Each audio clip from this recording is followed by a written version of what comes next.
नमस्कार दोस्तों, supreme court ने आज, मैं निरंतर आप सब लोगों से अपील करता रहा हूं कि कोरोना में जान गंवाने वाले के परिजनों को सरकार की जिम्मेदारी बनती है एक एक परिवार को 4-4 लाख रुपए मुआवजा देने की। आज सुप्रीम कोर्ट ने जस्टिस अशोक भूषण की अध्यक्षता वाली बेंच ने मोदी सरकार को साफ साफ कह दिया है। जब मोदी सरकार ने 187 पृष्ठ का जो शपथ पत्र कोर्ट ने पेश किया था, उसमें कहा था यदि हम मुआवजा राशि देंगे तो हमारे तमाम फंड खत्म हो जाएंगे। हम देशवासियों को टीका लगा रहे हैं, हम देशवासियों को उपचार कर रहे हैं, हम स्वास्थ्य सेवाओं में विस्तार कर रहे हैं। स्वास्थ्य सेवाओं में विस्तार करना, देश में टीकाकरण करना, देश के नागरिकों का उपचार करना, यह अलग व्यवस्था है। तो सुप्रीम कोर्ट ने याद दिलाया आपदा प्रबंधन अधिनियम 2005 की धारा 12 का, और कहा मोदी सरकार को ने एक आदेश दिया गया कि साफ शब्दों में 6 सप्ताह के अंदर बताइए 4-4 लाख रुपए देने का मुआवजा है, प्रावधान है, आप तय करके बताएं कि कितना मुआवजा दिया जाना चाहिए। मेरे दोस्तों, अभी तक सुप्रीम कोर्ट और बाकी देश भर में जो आंकड़े सरकार बताती है कोरोना से जान गंवाने वाले, वो 3,85,000 लोगों की है। 3 मुद्दों पर हमको बात करनी चाहिए। हमारे समक्ष बिहार की सरकार है जो प्रत्येक मृतक के परिवार को 4-4 लाख रुपए देने जा रही है और 9,000 से ज्यादा लोगों की सूची तैयार कर चुकी है। कोरोना में जान गंवाने वालों की एक एक परिवार को 4-4 लाख रुपए दिए जा रहे हैं बिहार में। किस लिए? क्योंकि आपदा प्रबंधन अधिनियम की धारा 12 के तहत यह साफ प्रावधान है। और मोदी सरकार हमारे देश में न केवल देश के नागरिकों की जान गंवाने के बाद, बल्कि जिनकी जान चली गई कानूनी तौर पर, जिनको 4-4 लाख रुपए दिया जाना चाहिए, वो ना दे करके सुप्रीम कोर्ट पूछ रहा है। तो सुप्रीम कोर्ट में भी अलग अलग भूमिका।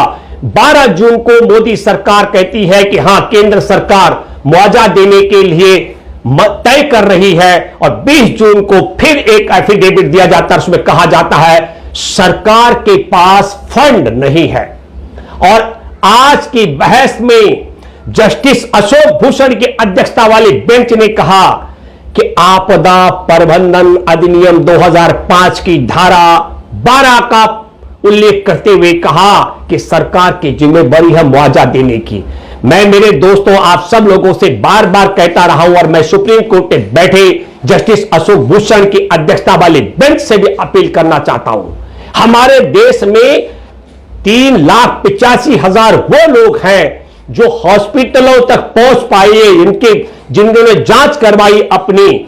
मैं कहना चाहता हूं लाखों की संख्या में ऐसे लोग हैं। इसका एक सबसे बड़ा तरीका है हमारे देश के अंदर सीरो सर्वे किया जाए। सीरो सर्वे के मुताबिक मैं दावा करता हूं कि भारत में कोरोना की दूसरी लहर में आधी से ज्यादा आबादी चपेट में आई है। उनके एंटीबॉडी से भी जानकारी उजागर हो सकती है। इसलिए मैं कहना चाहता हूं, भारत में लाखों की संख्या में कोरोना महामारी में वो उन लोगों की जान चली गई जो बगैर जांच के मर गए, क्योंकि जांच करने के लिए सरकार ने कोई व्यवस्था नहीं की। जो सुप्रीम कोर्ट में कह रही है कि हम जांच करवा रहे हैं, जो सुप्रीम कोर्ट में कह रही है कि हम टीकाकरण कर रहे हैं, जो सुप्रीम कोर्ट में कह रहे हैं कि हम उपचार कर रहे हैं, और हजारों हजार वो लोग हैं जो एम्बुलेंस को फोन करके एम्बुलेंस के इंतजार में जान गंवा चुके हैं। ऐसे लोगों की बहुत बड़ी संख्या है जो हॉस्पिटलों में पहुंचे बेड की इंतजार में, जिनकी जान चली गई।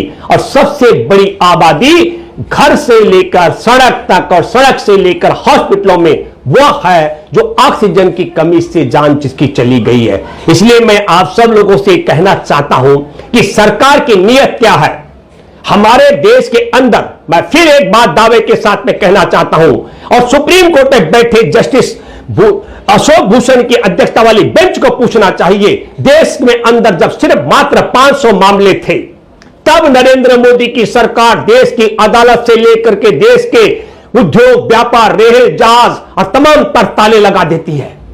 और जब देश के अंदर 77 लाख मामले उजागर हो चुके थे, 1,11,000 लोगों की सरकार के रिकॉर्ड के मुताबिक जान चली गई थी, तब अनलॉक 5 तक किया जाता है। हमारे देश के अंदर 500 मामलों में ताला लग जाता है और 1,17,00,000 मामले उजागर होने पर 24 मार्च 2021 का मैं जिक्र कर रहा हूं। 24 मार्च 2020 को 500 मामलों में देश पर ताला लग जाता है और 24 मार्च 2021 को 1,17,00,000 मामले उजागर होने पर कुंभ के आयोजन का फैसला लिया जाता है।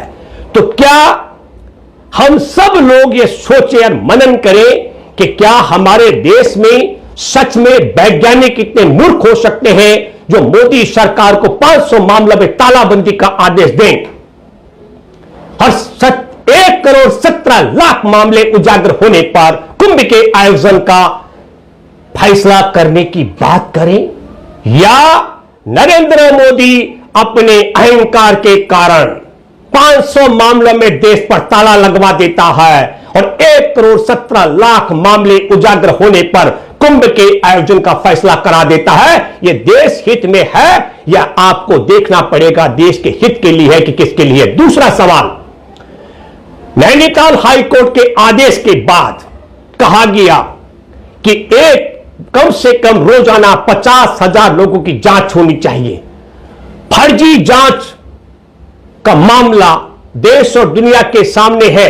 एक एक एड्रेस पर 600 से ज्यादा लोगों की जांच। 600 लोग एक ही घर में कैसे रहते होंगे? ये पता नहीं मोदी सरकार या तीरथ सिंह सरकार, भाजपा की डबल इंजन की सरकार बता सकती है कि एक एक घर में 600 लोग कैसे रह सकते हैं और एक ही मोबाइल नंबर पर 50-50, 60-60 लोग कैसे एक मोबाइल का इस्तेमाल करते हैं। और फिर मैं कहना चाहता हूं, जो लोग कुंभ गए ही नहीं उनकी भी कुंभ में टेस्टिंग रिपोर्ट आ जाती है।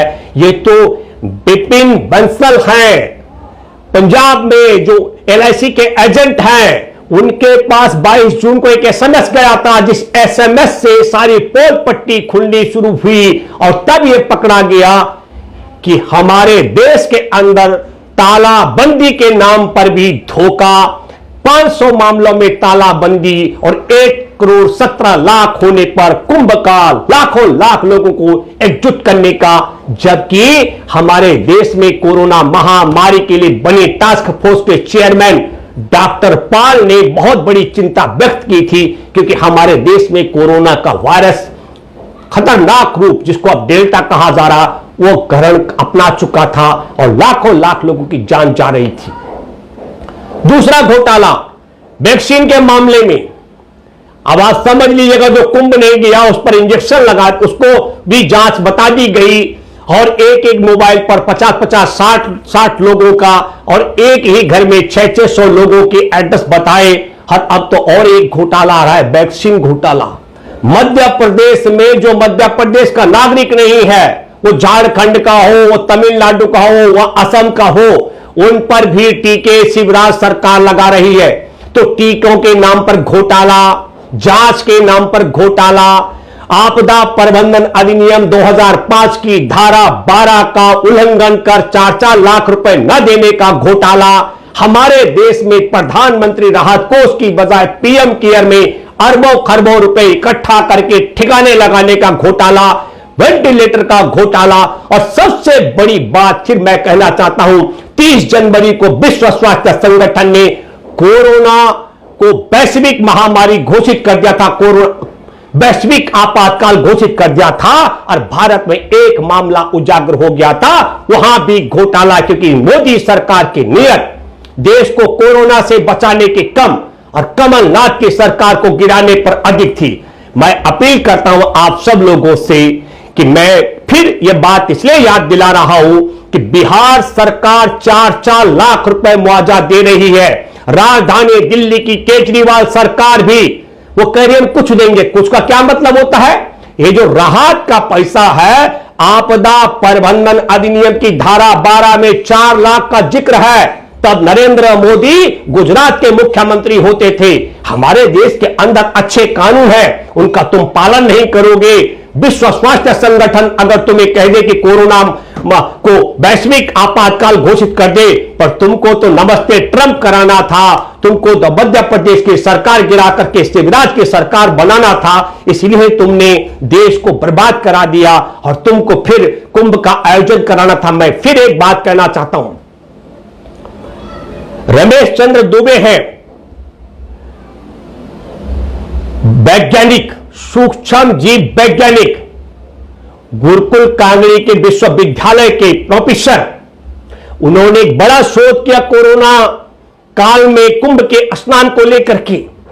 कुंभ स्नान में जो बात उभर करके आई है, हवा में कोरोना का वायरस बहुत जल्दी मर जाता है लेकिन पानी में कई दिन तक जिंदा रहता है, तो हरिद्वार में 70 लाख से ज्यादा लोगों को इकट्ठा करवाना और 70 लाख लोग जो वहां इकट्ठे हुए उनमें से ज्यादातर लोगों को, क्योंकि मैं फिर एक याद दिलाता हूं आपको, मध्य प्रदेश के 83 लोगों का एक समूह जो वापस गया था कुंभ से, उनमें 22 लोग तो छिप गए थे, अंडरग्राउंड हो गए थे और 61 लोगों की जांच हुई और 60 लोग कोरोना पॉजिटिव थे। इससे आप आकलन कर सकते हैं कि 70 लाख लोगों में कोरोना की क्या स्थिति रही होगी। दूसरा जिक्र मैं करना चाहता हूं, अभी भी तो लोगों की जान जा रही है। आप समझ लीजिएगा, जिस दिन हमारे देश के अंदर सरकार के कागजातों के मुताबिक 4200 से ज्यादा लोगों की जान जा रही थी, तब हजारों लाशें नदियों में थी, नदियों के किनारे रेत में थी, नदियों में भी चील कौवे कुत्ते खा रहे थे, नदी किनारे रेत के अंदर खोद करके जंगली जानवर कुत्ते खा रहे थे। और आपने देखा होगा शमशान घाटों में पहली बार मानव सभ्यता शुरू होने से लेकर अब तक पहली बार दान करने वाले लोगों ने अब कोरोना में जान गंवाने वाले के परिजनों के लिए, भूखे प्यासे लोगों के लिए खाने की व्यवस्था तक उपलब्ध कराई, क्योंकि जानते थे कि ये लोग 3-3 दिन तक, 2-2 दिन तक लोगों का नंबर नहीं आ रहा था, तो शमशान घाट में जलाने के लिए, दाह संस्कार के लिए और कब्रिस्तानों में दफनाने के लिए भी लाइन लगी हुई थी। तो हमारे देश के अंदर भारतीय जनता पार्टी के एक बड़े नेता हैं उत्तर प्रदेश के, जिन्होंने कहा कि एक एक गांव में 10-10 लोगों की जान गई है और 57,000 गांव हैं उत्तर प्रदेश के। इसका मतलब है कि अकेले उत्तर प्रदेश से ही जान गंवाने वालों की संख्या 5 लाख से ज्यादा है। और अंतर्राष्ट्रीय स्तर पर जो अखबार है उन्होंने भी लिखा है और हम सब लोग भी मानते हैं कि भारत में 25 लाख से ज्यादा लोगों की कोरोना से जान गई है। इसलिए मैं आपसे अपील करना चाहता हूं, आपकी जिम्मेदारी बनती है, हम सबकी जिम्मेदारी बनती है, जिनके परिवार के सदस्य, क्योंकि कोरोना भारत का रोग नहीं है और कोरोना भारत में फैलने से रोका जा सकता था। 30 जनवरी को एक ही मामला था, पर सरकार की नियत नहीं थी। इसलिए जिस सरकार की नियत ना हो, और सरकार की यदि नियत थी तो 500 मामले में ताला लगाने के बाद मामले 77 लाख तक क्यों पहुंचे जब अनलॉक किया गया? 1,11,000 लोगों की जान कैसे चली गई? और फिर हम कहना चाहते हैं कि अगर लॉकडाउन इसका समाधान था तो 1,17,00,000 से ज्यादा मामले उजागर होने पर कुंभ का आयोजन क्यों किया गया? हमारे देश के लोगों से कहा गया कि ताली और थाली बजाओ, घंटी और घड़ियाल बजाओ। मूर्ख लोगों ने ताली और थाली, घंटी, घड़ियाल भी इसलिए बजाया, उनको लगा शायद मोदी कह रहे हैं तो मुमकिन होगा। तो मैं इसलिए आप सबों से कहना चाहता हूं, आपसे मैं अपील करता हूं, आपके जानने वाले जिन भी व्यक्ति की कोरोना संक्रमण से जान गई बगैर जांच के भी, एक एक ग्राम सभा के प्रधान का दायित्व बनता है वह अपनी ग्राम सभा में बिल्कुल निष्पक्ष होकर के रिपोर्ट तैयार करे कि कितने लोग हैं जो आपके गांव में, खासकर उत्तर प्रदेश में भाजपा के वरिष्ठ नेता ने जो दावा किया है। तो उत्तर प्रदेश के एक एक ग्राम सभा के प्रधान से मैं अपील करता हूं कि आप सूची बनाएं। मैं बीटीसी मेंबरों से अपील करता हूं, मैं जिला पंचायत में चुनाव जीते हुए सदस्यों से अपील करता हूं और मैं जिला अध्यक्ष का चुनाव जीत चुके लोगों से भी अपील करता हूं और मौजूदा विधायकों और सांसदों से अपील करता हूं, आप ईमानदारी से सूची बनाए और वो 10-10 लोगों की जान गई कि ज्यादा लोगों की जान गई है, उसको लेकर के आप सूची बनाए। और मैं सुप्रीम कोर्ट में बैठे मुख्य न्यायाधीश से लेकर के इस मसले की सुनवाई कर रहे जस्टिस अशोक भूषण जी, मैं आपसे अपील करना चाहता हूं। हमारे देश में लाखों लोगों की जान चली गई जिनका टेस्ट नहीं हो पाया कोरोना से, हजारों लोगों की जान चली गई जिन्होंने एम्बुलेंस के लिए या गाड़ियों के लिए मदद मांगी थी, फोन किया था, वो इंतजार में मर गए। हमारे देश के अंदर हजारों हजार लोग हैं जो हॉस्पिटल में बिस्तर के इंतजार में, बेड के इंतजार में, जिनकी जान चली गई। और बहुत बड़ी संख्या, हजारों हजार की संख्या है जिनकी अपने घरों से लेकर के हॉस्पिटल के बिस्तरों पर ऑक्सीजन के इंतजार में जान चली गई है। इसलिए मैं आपसे अपील करता हूं कि इस पूरे मसले को समझते हुए हमको आखिरी बात, हमारे देश में लाखों गांव हैं जिन्होंने डॉक्टर नहीं देखा, और लाखों गांव हैं जिन्होंने डॉक्टर देखे हैं लेकिन टेलीविजन में, अखबार में, वीडियो में देखे हैं। इसलिए मैं कहना चाहता हूं, जिन्होंने डॉक्टरों के दर्शन तक नहीं किए, उनके पास कोरोना पॉजिटिव की रिपोर्ट कैसे उपलब्ध हो सकती है। इसलिए मैं अपील करता हूं जस्टिस अशोक भूषण के अगुवाई वाली बेंच से कि उन सब लोगों के नाम भी सूची में शामिल कराए जाएं जो कोरोना से जान गंवाए लेकिन संक्रमण के सर्टिफिकेट उनके परिवार के जनों के पास नहीं है, और वो इंतजार में, जांच के इंतजार में जिनकी जान चली गई है। और मैं आपसे अपील करता हूं कि मेरी इस बात को दूर दूर तक पहुंचाएं और देश में एक एक कोरोना से जान गंवाने वाले के परिजनों को आपदा प्रबंधन अधिनियम की धारा 12 के तहत 4-4 लाख रुपए मुआवजे का राशि मिल सके, इसमें आप मददगार बनेंगे। इसी उम्मीद के साथ में मैं आपसे अपील करता हूं कि आप सब लोग एकजुट होंगे और कोरोना महामारी के बावजूद भी इसके बीच में आज हमारे किसान डटे हुए हैं। आप सब लोग जानते हैं, क्योंकि किसानों को मालूम है कि हमारे देश में जो 3 काले कानून लाए गए हैं, यदि उनको वापस नहीं कराया तो किसानों की मौत तय है। और न्यूनतम समर्थन मूल्य की गारंटी का कानून नहीं बनाया तो किसानों का मरना तय है। तो किसानों ने तय कर लिया, हम कोरोना से मरेंगे तब भी मौत है, और इन 3 काले कानून के आने से, अस्तित्व में आने पर भी हमको मरना ही है, और न्यूनतम समर्थन मूल्य की गारंटी का कानून न बनने पर भी हमको मरना ही है। और इसी तरीके से हमारे को भी सोचना पड़ेगा, जो सरकार हमारे देश में देश के कानून का सम्मान नहीं करती है, उस सरकार के साथ हम लोगों को निपटने के लिए क्या तरीका अख्तियार करना पड़ेगा।